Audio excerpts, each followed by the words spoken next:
Good evening and welcome to this evening's program, Insider Tips for First-Time Home Buyers and Sellers and everyone else.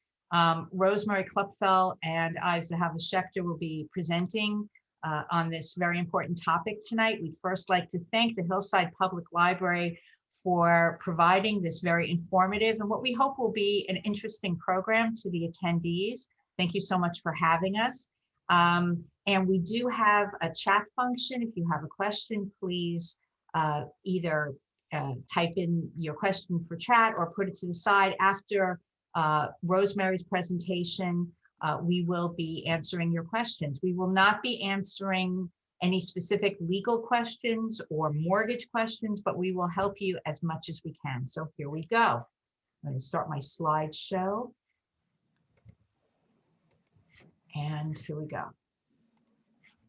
All right, so this is me. I'm Zahava Schechter. My office is in Westbury.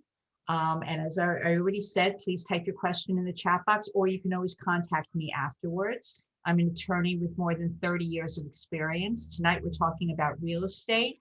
I also handle estate planning, preparing for incapacity and death, preparing legal affairs, as well as estate administration, helping families after the passing of a loved one to administer the estate, and I handle business law as well. I also host a podcast. If you like podcasts, you can find me on Google or on iTunes. I want to start with, I know that we're presenting for Hillside, but if for whatever reason you're interested in a property or interested in purchasing as a first-time home buyer in Suffolk County, a number of the towns in Suffolk County have, including the county itself, have a down payment assistance program where they offer, it starts out as a loan of $15,000, but after a number of years, usually about 10 years, if you continue to live in the house, it becomes a grant. So it's like free money. And if you're interested in purchasing in Suffolk County, I suggest you look at that website. If you are an owner, property owner right now, whether in Suffolk County, Nassau County, or in the city, this is the time to file your tax grievance. This is very important as all of our tax, our assessed rates have gone up. If you own property and you do not grieve your taxes, you will be behind because everyone I know is grieving their taxes. So make sure you file it in time. Okay, so we're going to talk about types of property. I want to give some background because it's not always clear to people what kind of property they're owning. And we're going to talk about title insurance as well. So the first kind of property we'll discuss is real property. You would think of that as your house, something attached to the land, which is not movable. Another example are condominiums. In contrast to this is the concept of personal property, which is movable, but it also includes cooperative housing units. So if you're looking at a co-op, that is considered personal property and not real property. And that's important because, for example, with a house, you get a deed, but with a cooperative unit, when you purchase it, you get a share certificate. It's like as if you were buying shares of Pepsi or IBM. And therefore you don't have a deed to land. So we're going to go through the transaction, whether this is your first purchase or your first sale, or you've done it many times. Hopefully you'll find this informative. First, a purchaser sees the house, the condominium, or a cooperative unit, often via a real estate agent, and makes what we call an offer, offers a certain amount of money. The purchaser's offer is then accepted by the seller. So the two parties are the purchaser and the seller, and there has to be an offer and an acceptance. Whose attorney prepares the contract of sale? My hint is who has the property to sell, the seller. So seller's attorney is going to prepare the contract. The terms of the contract are negotiated. The purchaser signs first and provides a down payment check, which a seller's attorney holds as escrowee. And it's usually about 5 to 10% of the purchase price, although we are definitely in a seller's market now. Rosemary is going to talk about that during her presentation. And I'm seeing that offers are substantially higher than for the down payment. substantially higher than 10% of the purchase price in these bidding wars. The seller signs the contract of sale. We have a fully executed contract. The seller's attorney deposits the down payment check, and we're off to the races. Now we're really moving in earnest. The purchaser's attorney orders what's called a title report, title being ownership, or if you have a house or condominium, or a lien search if there's a cooperative unit. You want to find out if Zahava Schechter says she has a house to sell you, do I really own that house? You don't want to just give your money to someone who really doesn't have the power to sell to you. The purchaser applies for the mortgage. Again, Rosemary is going to talk all about mortgages and what is involved there, so I'm going to move forward.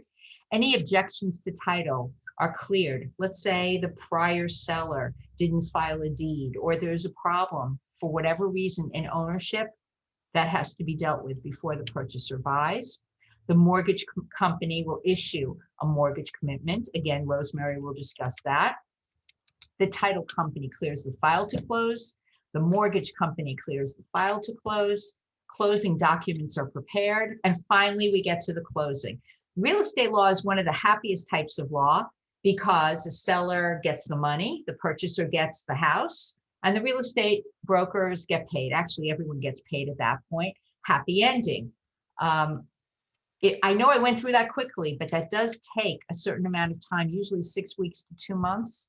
And depending upon how prepared everyone is, it could go a little faster. There we go. I just want to talk about some laws involving purchasers, because we are talking about first-time home buyers. A seller cannot require a purchaser to purchase title insurance from a specific title insurance company. And the reason I mention that is there are certain protections out there specifically for buyers. These are things, if you're looking to buy property, these are things you should be talking about, you should be discussing with your lawyer, for special protections that either Congress or the New York State have provided for you. That's why, because we're looking out for you. And I want to talk about one other type of, I mentioned title, but I want to talk about one other thing that a buyer needs to be aware of. A lot of times we talk about different terms and they have a very specific meaning. One of those terms, or two of those terms, are marketable title and insurable title. And I want to make sure that if there's anyone out there looking to buy a property, basically that you have both. Marketable title means ownership that can be transferred to you, that can be sold to you, as well as insured by the title company. Obviously, this discussion goes beyond the scope of our presentation. However, these are very important issues for buyers, and they're not the same. Okay, does it matter if a purchaser applies for a mortgage or if it's an all-cash deal? So while Rosemary is going to talk about the mortgage and what's in the inherent pitfalls and the wonderful things about a mortgage, oftentimes someone will present an offer which means all cash. They're not going for a mortgage. There's no way that they could be turned down or that they won't get the funds because they're actually they already have the money. We're not talking about bringing suitcases to the closing. We're talking still about certified checks or, good funds, but there is more certainty with an all cash deal. The one caveat I would say to you is if someone presents an all cash deal, meaning the buyer is not looking for a mortgage, sometimes the price is less. So just be careful of that. Does the purchaser need a survey? Absolutely. A survey is a blueprint. It shows how the house is situated on the property, if there are fences, if there are other issues involving the property boundaries. So very important. Some issues to consider. What happens when the property lacks required permits and certificates? Well, a lot of sellers think, oh, it doesn't matter that I added on the dormer or an extra bathroom or whatever I did. Well, that's a problem. And I'm sure Rosemary will discuss the issue that lenders need to see that all town certificates are in place before a loan is consummated. What about if a fence is not on the right part of the land? Well, then maybe the next door neighbor can claim ownership to that property. That's called adverse possession. These are issues which buyers definitely need to be aware of and watch out for. Any issues with old mortgages, existing mortgages which need to be paid off, liens, Tax liens, the seller maybe didn't pay the tax return, the tax owed, whether to New York State or to the IRS, or mechanics liens. Sometimes sellers will ask or negotiate with a contractor to replace a roof or do other work in the house and then not pay. And the mechanics lien is a way for the tradesperson to ensure payment, especially when it's not forthcoming. Lis pendens, Latin term, which means there are numerous people who say, wait, I'm the buyer. No, I'm the buyer. And they're all fighting over who the proper buyer is. Beware of this situation. Judgments. If you owe somebody money and you're the owner of a property and you're not paying up the money, the creditor can go to court, get a judgment from the court, and then slap a lien against the house. And granted, the creditor needs to wait, but when that house is sold, the seller needs to pay off that loan, or not loan, judgment. Out of possession areas. We've sort of talked about that when your fence is not in the proper area, or where there's land that really should belong to you and your next door neighbor is claiming it. Any of these issues that I list here, if that presents in your title report, you need to deal with it. And the title report is meant to show the buyer exactly what issues are outstanding, because you don't want to take property subject to problems. You want the seller to deal with all the problems so that you get a free, clean ownership of the property. I just want to do a couple of myths. These are things that over the years clients say to me, and I figure if a few clients say it, then maybe other people think it too. Number one, it doesn't matter if all town certificates are in place before you sell. That is not true. Generally, purchasers and the lenders for purchasers need to make sure that everything is legal and according to town code before the lender will allow the purchase to go through. Any side deal you make with the purchaser is enforceable. Sometimes people want money under the table. That's really illegal, and it's unenforceable. So only the terms listed within the contract are enforceable. Beware of that. The seller, this happens all the time. I hear sellers say to me, oh, I don't need to read the contract. I don't need to review it. Just tell me where to sign. Be careful. A contract of sale, whether on the sales side or on the buyer side, is a legally binding document. You're stuck with it. Even if you haven't read it, ignorance is not a defense of the law. And that goes for any contract, for any type of business deal as well. Make sure you sign, but you read before you sign. A signed contract means the deal is done, not so fast. Maybe the buyer doesn't get the mortgage. Maybe there are title problems, whether chain or otherwise. Maybe the property will have to be relisted. A signed contract of sale is just the beginning. And here we go now for some purchasers' myths. Purchasers need to prepare for the purchase only after the contract of sale is signed. No, the purchaser needs to have all their financial documents in place before even making the offer to help speed up the mortgage process.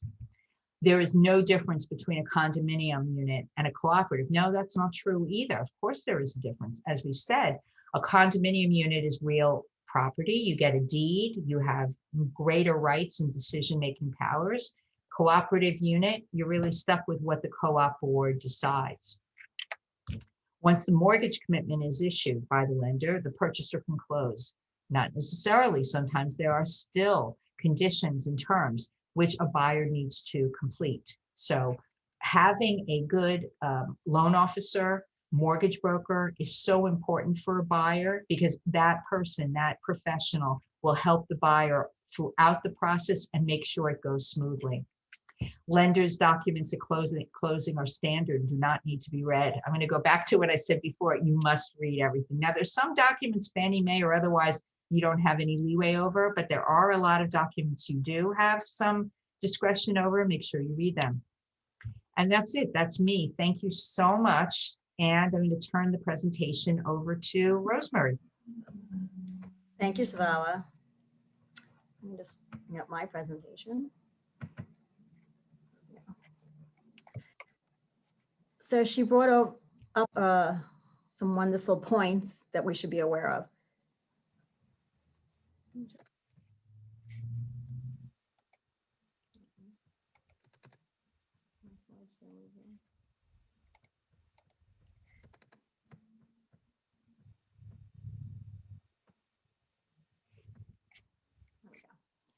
One of the biggest difference, if you want to go look at properties, try calling up a real estate agent and saying, I want to get into 123 Main Street. Well, these days they're going to say, do you have a pre-qualification or a pre-approval letter? And what is the difference?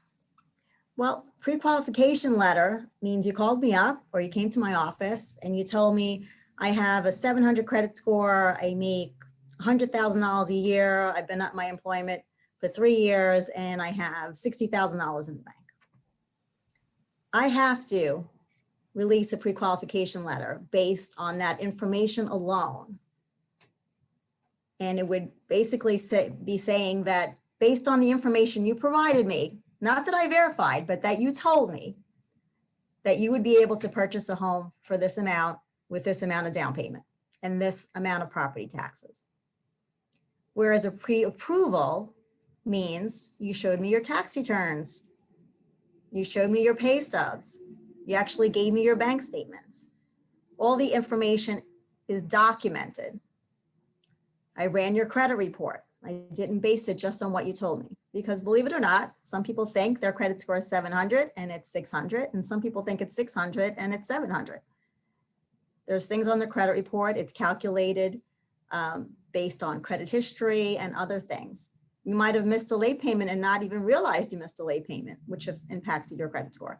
So pre-qualification is based on strictly information provided, usually just verbally, whereas a pre-approval is you gave me the documentation to support everything you told me, and that I analyzed it, and based on the information and the documentation, they met the guidelines of the specific loan program that you're applying for, and they were adequate enough income and assets that you could indeed close on that property within reason. You know, obviously nothing's 100%, but my confidence level would be 90% if I had all the documentation there provided. Well, how do we decide why you should be pre-approved? Well, there is a process, and it's kind of logical. We're lending you a lot of money. The lender is lending you a lot of money. If it's a $400,000 purchase and you're putting 5% down, they're lending you $380,000. Would you just lend anyone $380,000 without having an idea that they have the ability to pay it back? And those are the questions that the lender asks. Well, what is your income? Do you have enough monthly income to support the housing payment? Now, the housing payment is not just the mortgage, it's also the property taxes, the homeowner's insurance, if it's in a flood zone, flood insurance. If it's a condominium or a cooperative, there's association fees, or in a cooperative case, it would be, instead of taxes and association fees, it would just be maintenance, because you're paying for the board to upkeep the property and insure the property and so on. So the housing payment would encompass all those things. So does your income, your monthly income, support your ability to make that payment every month? Because most people take out a 30-year mortgage, so it's 360 monthly payments. Even if your income is sufficient, you know, what is your credit score? Now, credit is based on kind of a snapshot of your ability and willingness to pay your bills on time. So if you don't pay your car loan on time, why would I believe that you're going to be paying your mortgage payment on time? If you don't pay your credit card on time, why would I believe that you would make your mortgage payment on time? Would you want to lend somebody money and then have to chase them down, or worry that they're not going to make those payments? So when we run credit, we look for judgments, collections, lates, and that impacts your score. You may have some small judgments. If they're small, less than $1,000, you know, it's just going to impact your score, and the lender may consider just being okay with that. So it depends on the type of loan product that you're applying for. Same thing with collections. If they're small, a lot of times it's phone collections. You closed out your AT&T account and you opened a Verizon one, and you thought you paid your last bill, but there was a surcharge that you didn't realize. And when you got your mail, you thought it was junk mail, and you never opened that last AT&T bill that said you owed $7. Yes, these are things that are on credit reports. And you're like, what? I paid it. Well, you have to make sure that there wasn't any lingering closeout fees or interest that accumulated in between statements. So those are little things that do come up. And that's why you want to start the process early. What if that is the case? If you wait till the last minute and you're already in contract, you don't have the opportunity to go back to AT&T or Verizon or whatever your service provider is and say, this is a mistake.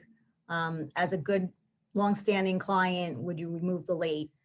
These are all things that you have the ability to go back and resolve. If there's a collection and you want to get your credit score up, maybe it's a question of paying it off and getting proof. And my company offers free credit counseling. It's not credit repair. They basically look at the credit report and tell you how to increase your score if you need a few points, or you're just trying to get into a better loan product or a better interest rate. So I take each case differently. I look at what you have and try to work with what you have and come out with the best possible outcome. Your credit report also is a good indication of what your monthly debt is. What is your minimum car payment, whether it be a loan or a lease, your minimum credit card payments, student loans, any other personal loans that are on there. So we run your credit. It's a good indication of the debt, but you also have to disclose if you have other debt that's not on there. For example, do you pay maintenance as part of divorce or child support? You have to disclose that as well. And these all impact your ability to buy, because at the end of each month, how much money is left over for you to comfortably make that housing payment? You can't spend all your money. So if I make $6,000 a month, you're not going to spend $6,000 a month on your housing payment because you need to eat. You need money left over for leisure, for investing, for car insurance, other things that obviously are day-to-day needs. So they would ideally like your housing payment to be 30% or between 30 and 40% of your monthly gross income if you're a W-2 employee. And if you're self-employed, it would be your net after your expenses. So that's ideally, but it can stretch to 45 and even higher depending on your other debt. If you have the only debt you have is really a housing payment, then obviously they'll stretch the housing portion a little bit more than if someone who had a housing payment and then a lot of other debt. Sometimes it's the other debt that accumulates that's going to be the issue with closing, and not the monthly income towards the housing. So your housing payment is perfect. It's about 35% of your gross monthly income, but then you own a Lamborghini. And that $1,000 monthly payment is just did you in, because once you add that to your housing payment, it's not enough leftover money, I would say, for the lender to feel comfortable that you're going to be making all your payments on all your bills monthly. And then assets, obviously, you need enough money for the down payment and for the closing costs. The good news is, as first-time home buyers, depending on the purchase price, the minimum down payment, if you're a veteran and you have and you've served for our country for so many months, then that VA loans are actually 0% down. So then you just need money for closing costs. And if you're not a veteran, you just need 3% as a down payment, depending on your credit score and your income. So you can put down as little as 3%. And if you consider renting a house or an apartment and you have to do first, last, and security, that's almost the same as 3%. So why not purchase instead of renting? And that's a lot of times that's what happens. A would-be renter realizes if at the same amount of money out of pocket, they could actually put a down payment on a house. And then they look at stability. While you might have a great job, great credit, did you just start on your job? Are you on probation? I just had someone call me today and they just got a great job, but there's a 3-month probationary period. So the lender may want you to wait till the 3 months is up, unless you have a history of working for another company of similar capacity, and there's no long gaps in between. So do they want to lend someone money that, works for 6 months and then takes 3 months off and then works for 6 months? And they're looking for someone who has stability in their income and their ability to pay the mortgage going forward. Part of the loan programs that that you have to choose from has to do with what's the purpose. Are you buying a primary residence you're going to be living in? Are you buying a second home by the water? Or are you buying an investment property? So those impact how much you have to put down. If you're buying An investment property, you have to put 20% down. I would say majority of the lenders would require 20% down. Because if you have multiple homes, if you're going to default, statistics show that the investment one is the first one to go. Whereas your primary home where you live, that's the one that is going to be the last to go because you don't want to be on the street. So investment property, they want a little bit more skin in the game, I would say. And of course, Hava talked about what type of property. Is it a condo? Is it a cooperative, or is it a single family home? Is it a 1 to 4 family home? So when you talk about residential mortgage lending, it actually is 1 to 4 units.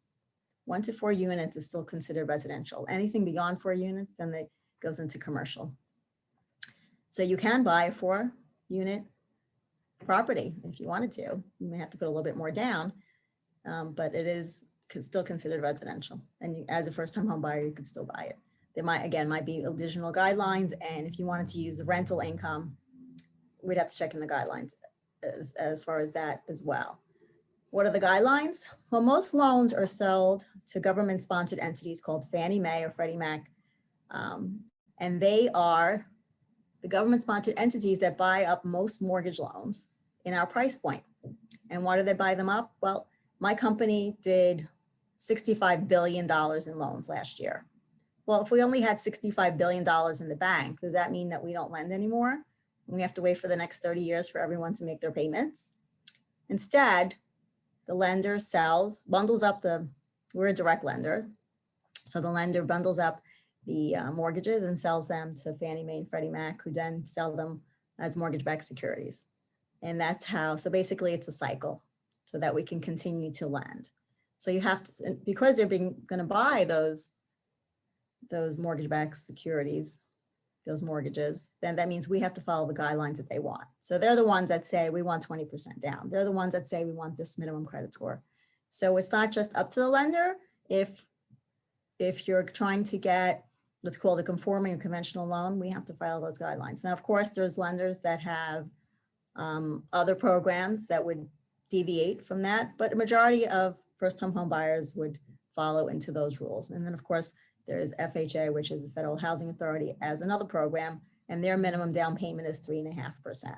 And their guidelines are a little bit more laxed, so you can actually have more buying power because they have an insurance that insures the lender against loss. So the lender's more willing to lend for someone who maybe has a little lower credit score, a little lower income compared to the housing payment. So one of the things that we're in right now is a seller's market. So when you have multiple offers, how do you decide which offer to take? Some of them may be higher, but most of them have different terms. And one of the other things that realtors look for is who's the lender? Are they using a lender that I'm familiar with, that has a good reputation, that I know is going to be a smooth transaction? Do they have a local presence? Is there a local branch where they know the different realtors in the area, they know the different types of developments in the area, they're familiar with the codes, and of course, who is the mortgage loan originator, which in this case is me. I work for one of the largest lenders in the country, and with nearly 20 years of experience. So hopefully, when someone sees a pre-approval with my name on it, they go, "Oh, Rosemary, I know her. She stands behind her work," because I'm licensed. And being licensed means that I'm scrutinized. Matter of fact, my credit report is run every year because I should not be giving you financial advice if I don't use it on myself. And they do a fingerprint and FBI profile on me every 3 years to make sure that I'm not a wanted felon trying to do something unruly. Because you know what? You're giving me your social security number, your date of birth, your bank statements. If I'm not trustworthy, you're in trouble. So it's very important. And I wonder why a lot of people would call an 800 number or just go on a link on a computer and just type in all that information without really knowing the other person. At least please do your due diligence to make sure that you are dealing with someone reputable, someone with a good reputation. We had a lender a couple of years ago, a very large lender, that kind of destroyed their reputation overnight because there was some fraudulent activity going on. So lenders, hopefully take very, very seriously on the reputation that they have out there. And obviously you should do your due diligence to make sure it is a loan officer that you feel is reputable and, hopefully in your community, and a lender that has a good reputation as far as customer service and time frame. Those are all things that count, especially these days.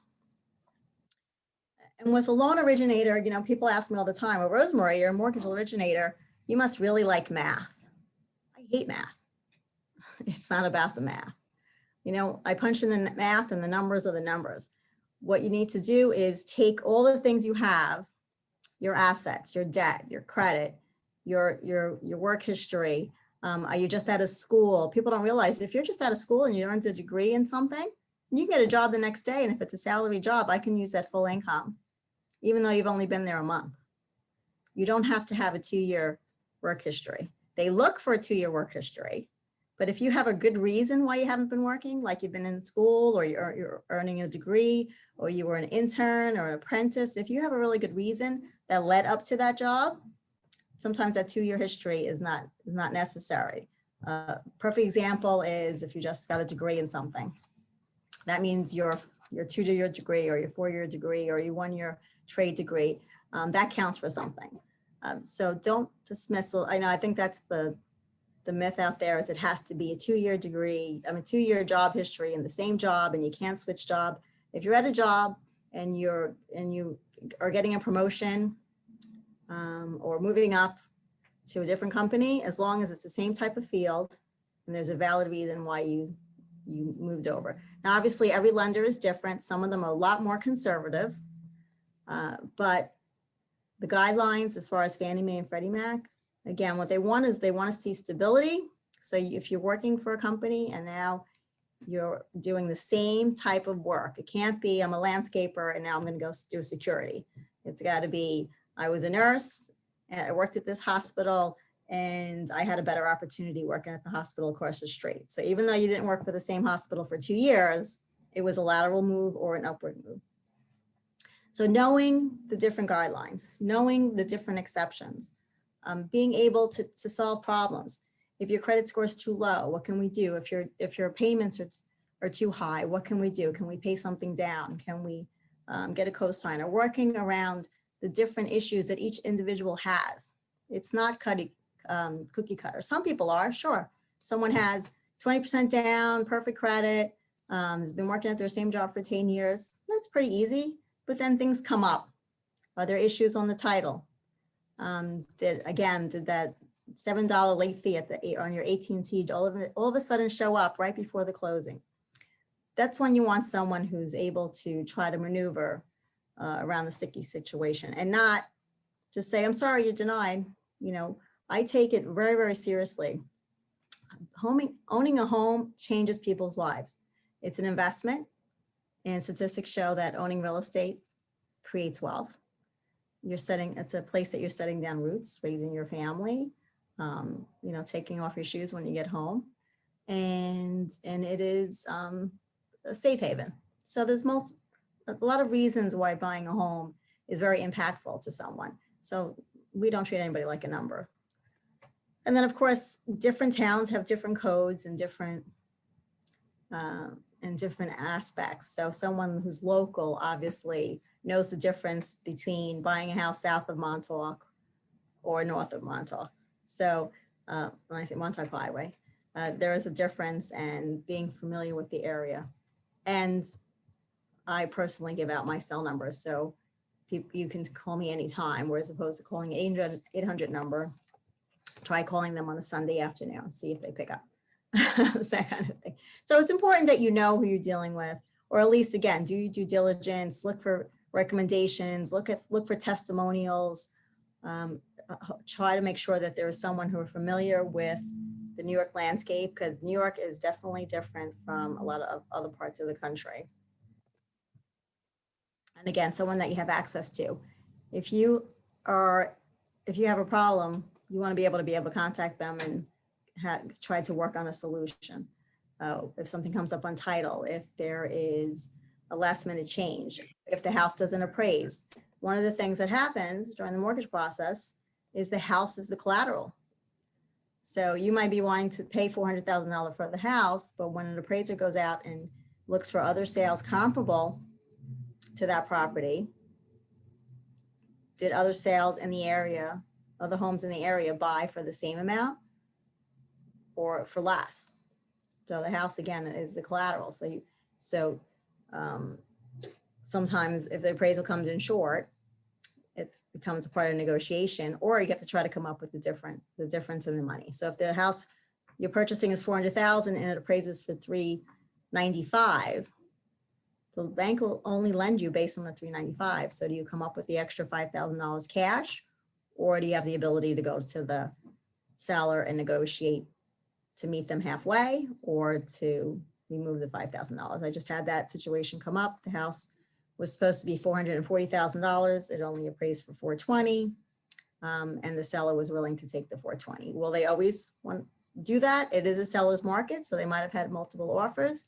So it's really a question of having a really good attorney, talking to the seller's attorney, and trying to come to a reasonable agreement on how to proceed. Because most of the time the seller does not want to start over. They like to proceed, but then again, they also want top dollar. So it just becomes a question of the market and the situation. And the only thing I could say with first-time home buyers, it's very important to get all your documentation ready before you even think about looking at homes. You want to know how much money you're going to need out of pocket. Do you have access to a 401k? Most people don't realize that you could actually take, for most plans, up to $10,000 for a first-time home purchase without having to pay it back. So that's an option towards your down payment money. You're allowed to have a gift as a portion of the down payment, if not all, depending on the loan program. So the first thing you want to do is really talk to a loan officer or an attorney that's going to guide you in the right direction as far as, well, what will you need and what are the possibilities of what you can buy? You might make the income that is necessary, but don't have any down payment or closing cost money. And if that case, if you're a first-time home buyer, there, depending on your income, there are down payment assistant loans, down payment assistant grants. So you need to see what your options are to try to, again, problem solving. This is what I have to work with. This is where I'm lacking. The other thing is knowing that you're pre-approved will actually make the process less stressful. Okay, I know that if I find a $400,000 house, I know if I have this amount of money in the bank, I know that I can make an offer and that it'll go smoothly because Rosemary has all my documentation. She's run my credit. She's looked at my debt, and you're confident going in. You also know what your housing payment's going to be. Such a thing is called payment shock. If you're paying $1,800 a month in rent, are you going to be comfortable paying $2,800 in a mortgage? So you also have to decide what you're comfortable paying. That depends on your lifestyle. And the other thing is, remember that buying a home is an investment. So are you making a wise investment? And this is one question that's always comes up. Is this the right time to buy? It's kind of like buying a stock. You can't be a day trader. If you buy the house today, it doesn't matter what it's worth tomorrow unless you're selling it tomorrow. I bought my home 20 years ago. It's doubled in price. Does it matter what it was worth 10 years ago if I wasn't selling 10 years ago? It doesn't even matter what it's worth today if I'm not selling today. It only matters when you go to sell. Now, of course, you want to make the right investment. So you look at what other homes sell for. What is the probability of it going up in value? And it's got a high probability right now, especially in the suburbs, because people think it's a seller's market and has something to do with COVID. Well, a little bit, but it was becoming a seller's market even before COVID. And that's because if you look at the population charts, there was a baby boom about 33 years ago. And all of a sudden, millennials turned 30 and they were renting for years longer than their parents did. And now they decided that all that rent for so many years, they had nothing to show for it. Not only did they have nothing to show for it, they had no tax benefits. So during that time, a lot of them were working on their careers, which was a great idea, and maybe paying down some student loans, but they delayed buying. A lot of them lived with their family.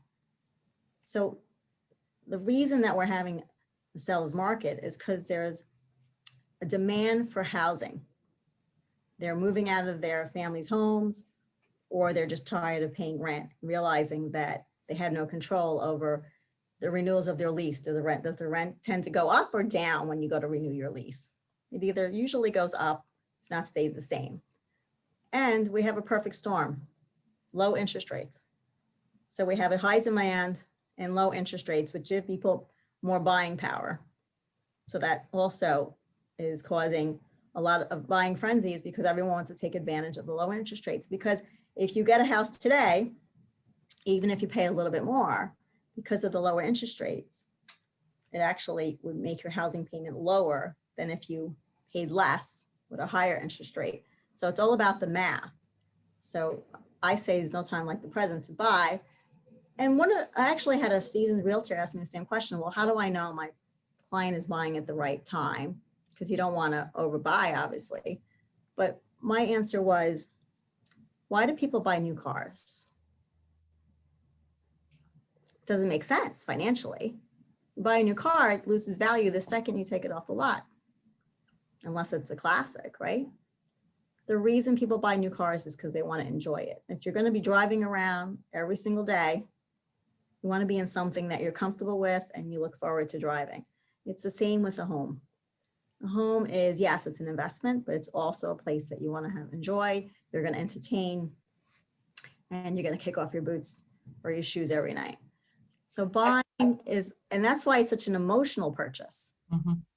And sometimes it doesn't make sense. Like, why does one person love this house and another person hate it? Well, maybe that fireplace reminds them of the fireplace that grandma had. Or maybe they want to buy something close to where they work, whereas someone else would think it's too close to the city. Or, so it depends on personal tastes. That's why there's a million different carpet colors and wood colors, and it's personal preference. So there's no right or wrong home. It's a question of what are you looking for? Some people like contemporary, some people like traditional, some people like eclectic. Some people will look at a 100-year-old Victorian and say, oh my God, that's his old house. It's decrepit. And other people will see charm. So it's personal preference. But the most important part of this whole process is be pre-approved, work with someone who's willing to help you if you have any issues, or just improve upon what you have. Sometimes a couple of points in your credit score gets you a better rate or a different loan program. Also find out what kind of, before you start looking, do you want a cooperative? Do you want to own a share versus, have deed ownership? What is the resale cooperative versus a house? So those are things that you want to look at as well. A lot of times people want to automatically buy a condo or co-op because they don't want to mow their lawn. But if you look at the maintenance fees that you're paying each month for someone to mow your lawn, you could just hire a landscaper. So there's things to consider. I find that a lot of times with first-time home buyers, they really just don't have a mentor to guide them along the way. I was very lucky. My father bought real estate, and so I kind of grew up in that type of field. So I was comfortable with real estate, and I myself own multiple properties because I like the nature of it. I always said instead of investing in stock, I invest in real estate because real estate can never go to zero, and I can go visit it to make sure it's still there. So Rosemary, thank you so much. I think that's a great perspective on applying for a loan. And now I think we're going to turn it over to the attendees, the participants. If you have questions and you would like to ask either Rosemary or myself any questions, we will try our best to answer them. Does anyone have a question?